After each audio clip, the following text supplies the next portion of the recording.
साईं की बात। बच्चे, तुम जिस कारण से मेरे व्रत रख रहे हो ना मेरे बच्चे, उसमें तुम्हें 100% सफलता मिलेगी। यानी कि 100% तुम्हारी मन्नत, तुम्हारी इच्छा पूरी होने वाली है मेरे बच्चे, 100%। तुम्हें क्या लगता है कि तुम अपनी मर्जी से मेरे व्रत रखते हो? नहीं।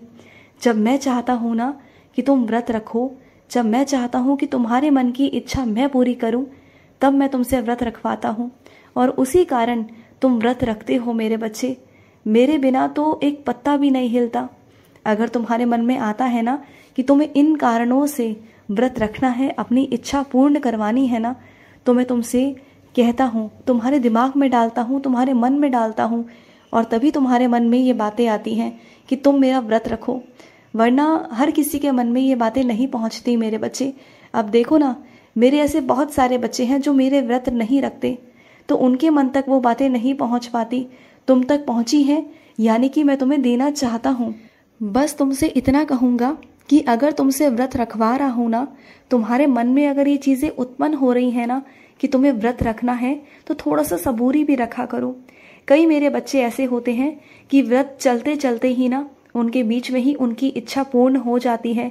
और कई बच्चों की मैं जो इच्छा है ना, वो उद्यापन होने के उपरांत ही मैं पूरी कर पाता हूँ मेरे बच्चे। क्योंकि हर किसी के कर्म अलग हैं, हर किसी की इच्छाएं अलग हैं, और हर किसी के चीज़ों के हिसाब से मैं अपने बच्चों को देता हूँ। तो जल्दबाजी मत मचाया करो। जल्दबाजी करोगे ना तो परेशान हो जाओगे, तो बिल्कुल भी जल्दबाजी मत करो, ठीक है? जो कुछ भी करते हो ना, आराम आराम से करो, सबूरी से किया करो, ठीक है? अगर आराम से करोगे, सबूरी से करोगे ना, तो हर एक काम अच्छा होगा और हर काम में तुम सफल होगे मेरे बच्चे, ज़रूर ज़रूर होगे। और सुनो, तुम्हें ना किसी को फूल भेंट करना पसंद नहीं है ना? तुम्हें लगता है कि किसी को अगर तुम फूल भेंट करोगे तो शायद वो उसके लिए उपयोगी नहीं होंगे, शायद कुछ समय बाद वो मुरझा जाएंगे। तो सुनो मेरी बात को, बात बिल्कुल तुम सही कह रहे हो, लेकिन बात क्या है ना मेरे बच्चे, कुछ लोग तुम्हारे जीवन में ऐसे होते हैं जिनके लिए तुम कुछ भी कर गुजरने के लिए तैयार रहते हो, उनकी खुशी के लिए, उनके प्यार के लिए। अगर उनको इन फूलों की सुगंध से खुशी मिलती है, प्रकृति से खुशी मिलती है, अगर उन्हें इससे ताजगी मिलती है, तो क्या बुराई है? तो क्या बुराई है मेरे बच्चे? अगर उन सुगंधित फूलों से उनका मन अच्छा होता है, उन रंग बिरंगे फूलों को देखकर उनके मन में ताजगी आती है, खुशी आती है, मुस्कान आती है उनके चेहरे पर, तो क्या बुराई है मेरे बच्चे? मुझे बताओ। वैसे तुम सबके लिए नहीं करते हो, मुझे मालूम है, लेकिन जो तुम्हारे अपने हैं, जिनके चेहरे पर तुम खुशी देखना चाहते हो, जिनके लिए तुम कुछ भी करते हो, जिनकी खुशी के लिए तुम कुछ भी करते हो, वहाँ पर तो बनता है ना मेरे बच्चे, वहाँ पर तो तुम फूल दे सकते हो, क्योंकि आए दिन तुम तोहफे पहुँचाते रहते हो उनके पास में, उनकी खुशी के लिए। हाँ, अगर कोई औपचारिक रिश्ता है तो वहाँ पर तोहफा देने से पहले सोच लो कि वहाँ पर क्या देना है और क्या नहीं देना। वहाँ अगर तुम फूल दोगे तो शायद अच्छा नहीं लगेगा, और कुछ जगहों पर अगर फूल दोगे तो शायद गलत माना जाएगा, गलत निगाहों से तुम्हें देखा जाएगा। तो वहाँ पर मैं तुमसे नहीं कहता, लेकिन जो तुम्हारे अपने हैं, जिनके लिए तुम कुछ भी करना चाहते हो, कुछ ऐसे रिश्ते, कुछ अनमोल रिश्ते, तो तुम वहाँ पर तो फूल दे सकते हो मेरे बच्चे। अच्छा लगेगा, उन्हें भी अच्छा लगेगा और तुम्हें भी अच्छा लगेगा, ठीक है? और सुनो, जो भी तुम्हें स्वप्न दर्शन आया था ना, उसमें मैं ही तो आया था मेरे बच्चे। तुम्हें क्या लगा कि वो कोई और था? नहीं मेरे बच्चे, वो मैं था, तुम्हारा साईं, तुम्हारा बाबा था मेरे बच्चे। तुम मुझे पहचान नहीं पाते हो क्या? हाँ, और पहचान भी लेते हो तो मन में 10 तरह के सवाल होते हैं, शक होता है कि बाबा थे या कोई और था। तो हाँ मेरे बच्चे, वो मैं ही था, तुम्हारा बाबा था मेरे बच्चे।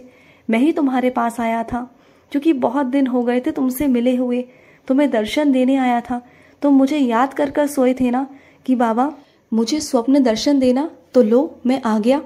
बस मेरे बच्चे की बुलाने की देरी होती है और मैं आ जाता हूँ मेरे बच्चे। और सुनो, मैंने कहा था ना कि तुम्हारी कोशिशें नाकाम नहीं जाएंगी, और देखो तुमने जगह बना ली। जिन लोगों के दिलों में तुम जगह बनाना चाहते थे, उन लोगों के दिलों में तुम्हारी जगह बन चुकी है मेरे बच्चे।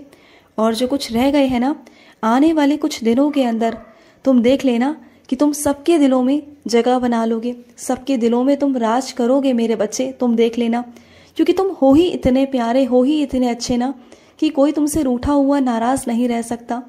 और तुम्हें बहुत जल्दी ना एक शुभ समाचार भी मिलेगा। बस तुम सबूरी रखना और देखना कि तुम्हारे जीवन में एक ऐसा जादू होगा ना, एक ऐसी जादू की छड़ी को घुमाऊंगा, एक ऐसी लीला करूंगा ना जिससे तुम खुद आश्चर्यचकित हो जाओगे मेरे बच्चे। ऐसी छड़ी घुमाऊंगा कि तुम सोचते रह जाओगे कि ये कैसे हो गया, लेकिन वो होगा तुम्हारे जीवन में और तुम देखना। और सुनो, तुम्हारे घर में एक ऐसी जगह है, एक ऐसा स्थान है, एक ऐसा कोना है जहाँ पर तुमने रोशनी नहीं कर रखी है मेरे बच्चे, जहाँ अंधेरा रहता है। चाहे वो तुम्हारा कोई कमरा हो या तुम्हारे घर का कोई कोना हो या फिर आंगन मेरे बच्चे, तुम्हारे घर का आंगन हो, वहाँ पर अंधेरा रहना सही नहीं है मेरे बच्चे। कम से कम शाम के वक्त, संध्या के वक्त वहाँ पर रोशनी किया करो मेरे बच्चे, जो बहुत ज़रूरी है। और सुनो, मैंने तुम्हें उदाहरण दिखा दिया ना कि घमंड करने का क्या नतीजा होता है। देख लिया ना कि वो कहाँ था और कहाँ से आकर कहाँ आ चुका है। उसका घमंड पहले 7वें आसमान पर था, अब वो ज़मीन का भी नहीं रहा मेरे बच्चे। इसलिए कहता हूँ कि चाहे कितनी भी ऊंचाइयों पर पहुँच जाओ, कितना भी कहीं पहुँच जाओ ना, किसी की इज्जत करना मत भूलना, किसी के लिए कुछ करना मत भूलना। अपने आप को हमेशा ज़मीन से जोड़े रखना, हमेशा।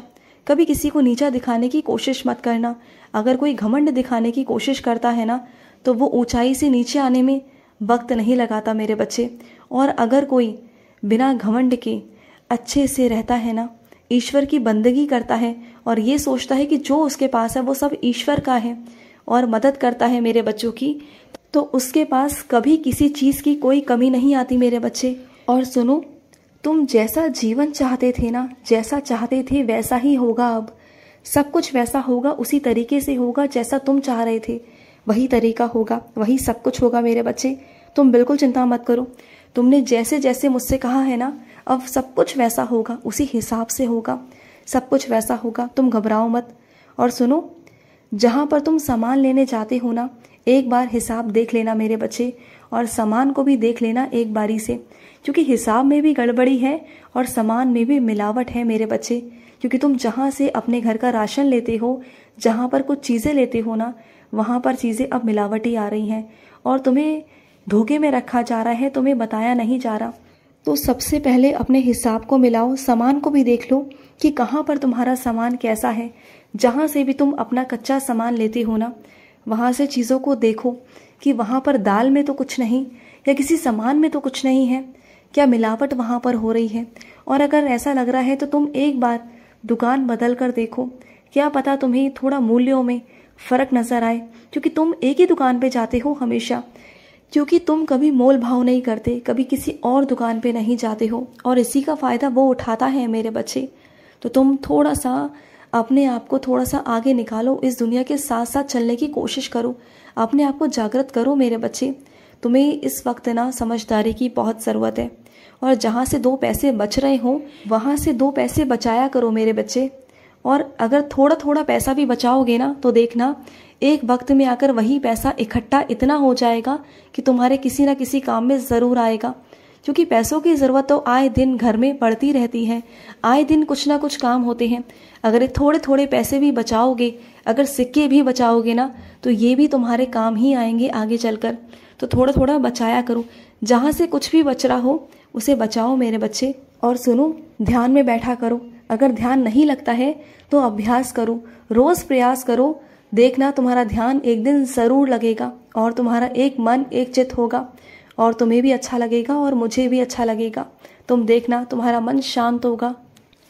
खुश रहो। आज का साई संदेश समाप्त हुआ।